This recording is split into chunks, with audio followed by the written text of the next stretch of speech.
Okay, I'm trying this Bluetooth microphone today. Let's see how it works. I was told the voice tend to be trailing off the last time, so we'll see. Close the door. Alright, so I'm going to talk about induced fields today. It's section 30.6. Then we'll get to 30.7 in the next video. That will be the only ones for the day. We are not doing sections 30.8 on inductors. I wish we could, but our time's just not allowing us. We need to get to electromagnetic fields, and then we need to get to optics ASAP. All right, so let's look at induced fields.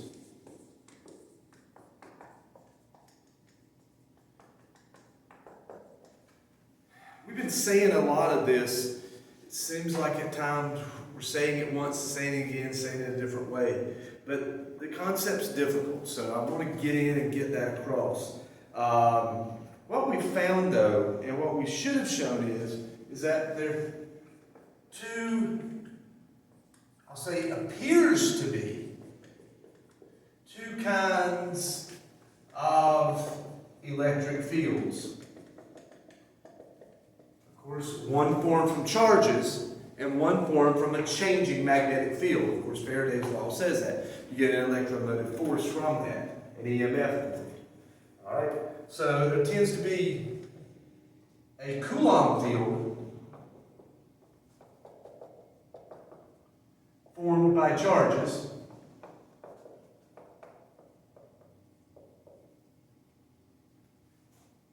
and a non-Coulomb, in other words, Coulomb's law doesn't apply there. A non-Coulomb electric field created by changing magnetic field. Now, initially, we just used the idea of fields as a way to show what was happening. Now it looks like if we change how a magnet move a magnet around, we can actually create electricity. So this idea of field isn't just a picture thing anymore. It seems to be real, and that's what this really gets across, is electric field not just for pictures. It is real. That's what the book says. And as best we can tell, that's right. Remember, what is the field again? The field is just how space around it's altered to let two things, in this case charges, affect each other's motion, affect each other, exert a push or a pull on it. Now, how do we calculate this?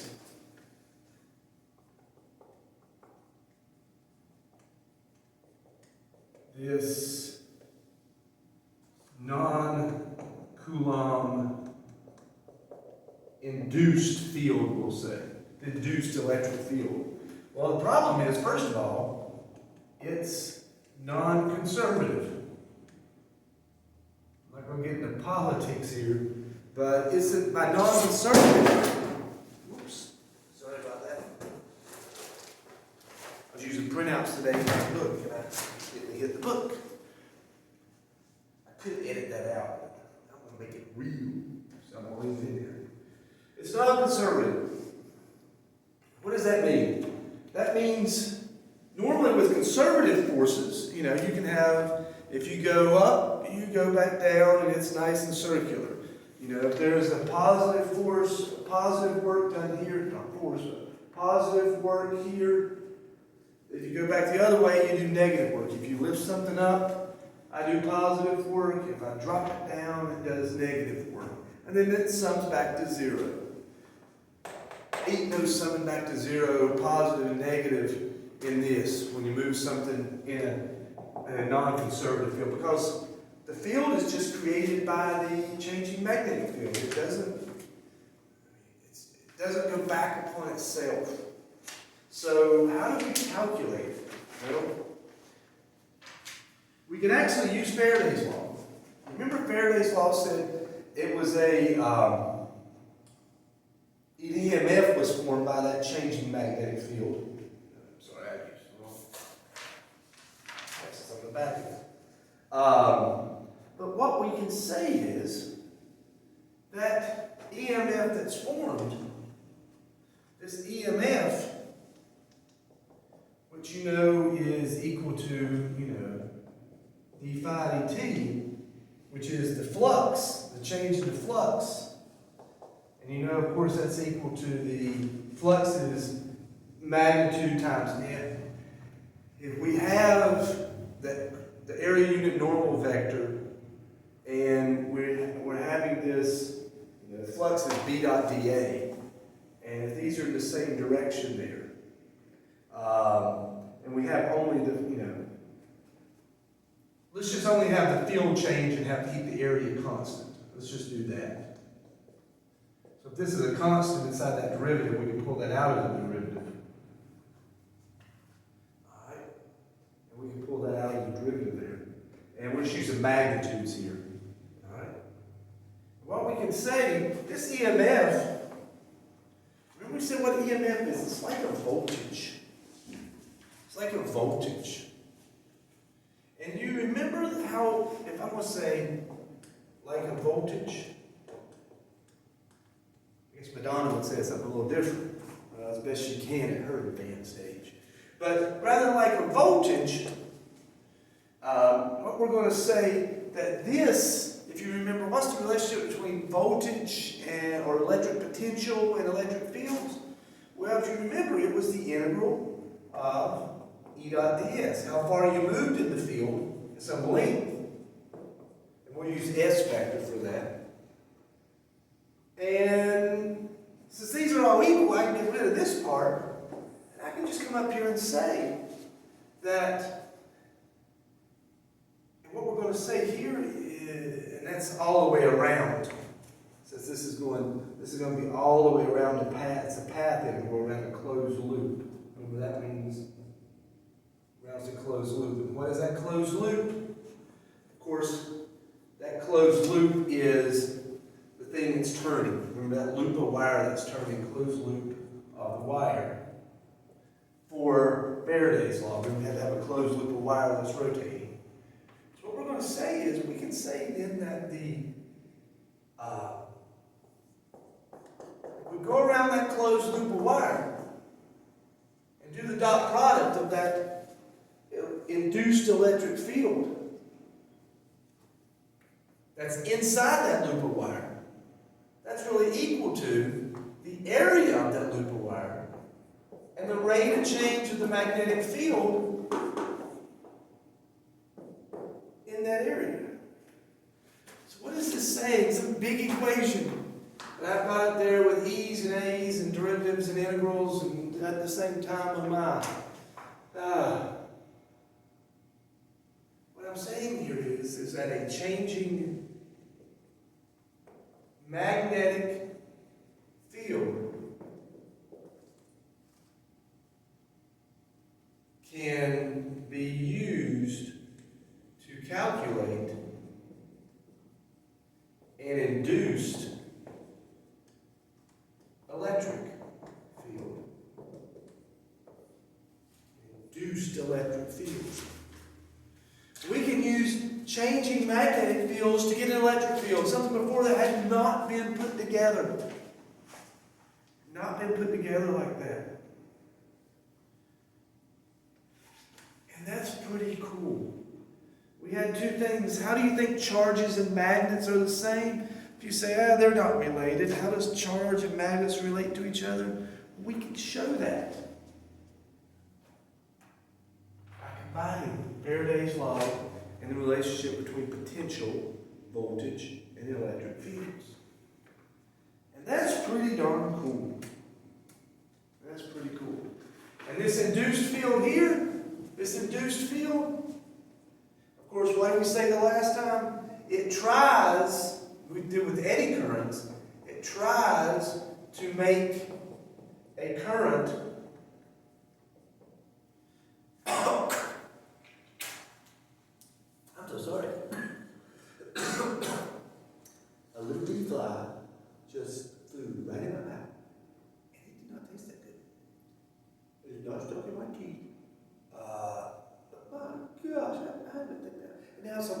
what's this going to be? Who cares?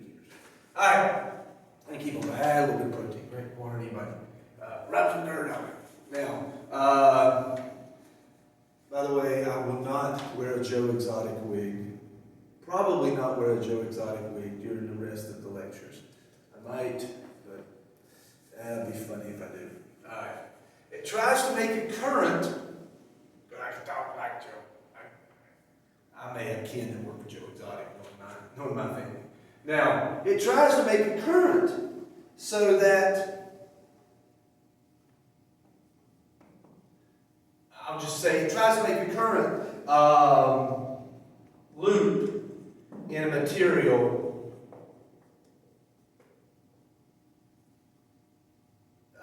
that would be in a material that's in the field, if there was one. But if there's not a material, no current loop formed, but the electric field is still there. The electric field is still there. Okay. All right. Now, okay. Now they do some more stuff with cell languages. Look, one of the things I want to get across here is, what if B equals constant? What if the magnetic field is constant? We just sit there. If it's just sitting there, the electric field induced is zero. You've got to have a changing magnetic field to create an induced electric field. Okay. Right. I think that's a little bit more to 30.6, I'm sorry. A little bit more. So what I want to talk about the rest of it is some stuff with Maxwell. Maxwell's amazing. He basically put all this together. He has a set of equations named as Maxwell's equations after. We'll get into more of that on Wednesday's lecture. Maxwell kind of saw this. I love this. In 1855, less than 2 years after getting his undergraduate degree, Scottish physicist James Clerk Maxwell presented a paper entitled On Faraday's Lines of Force.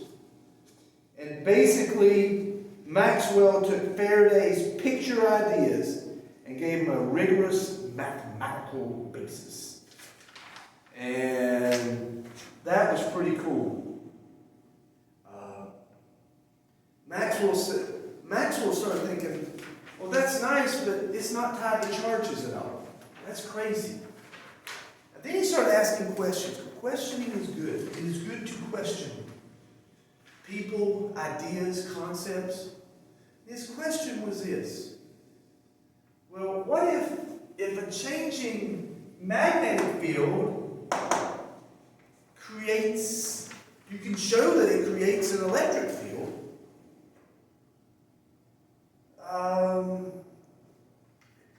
What if the opposite is true? You know, in physics we look for symmetry. We like for things that look pretty, I would say, equational wise. We look, if this does that, you know, multiplying and division, you know, there's opposites of each other. What about the opposite? So basically Maxwell asked, does a changing electric field induce a magnetic field?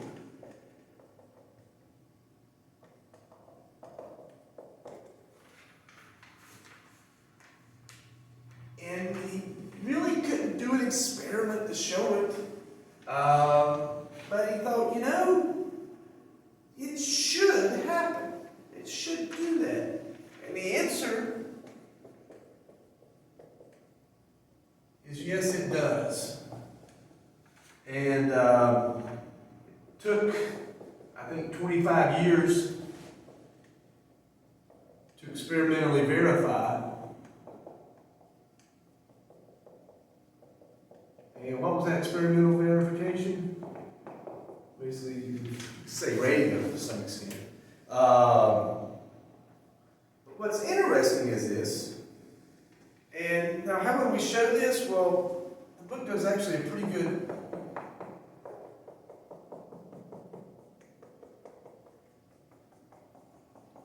We'll let this be the electric field.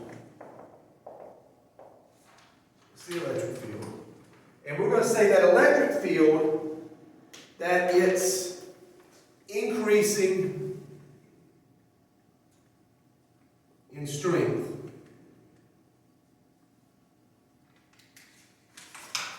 That electric field is increasing in strength. It's this way, right-hand rule actually applies.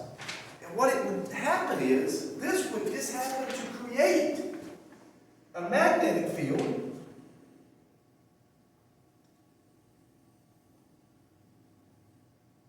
like this.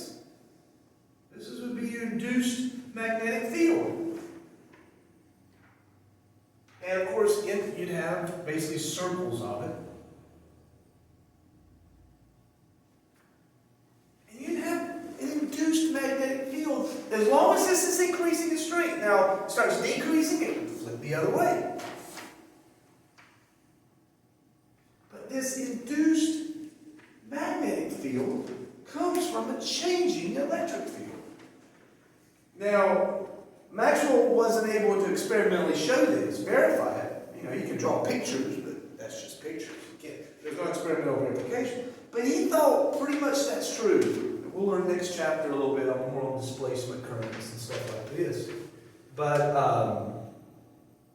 what Maxwell thought, well, if that's true,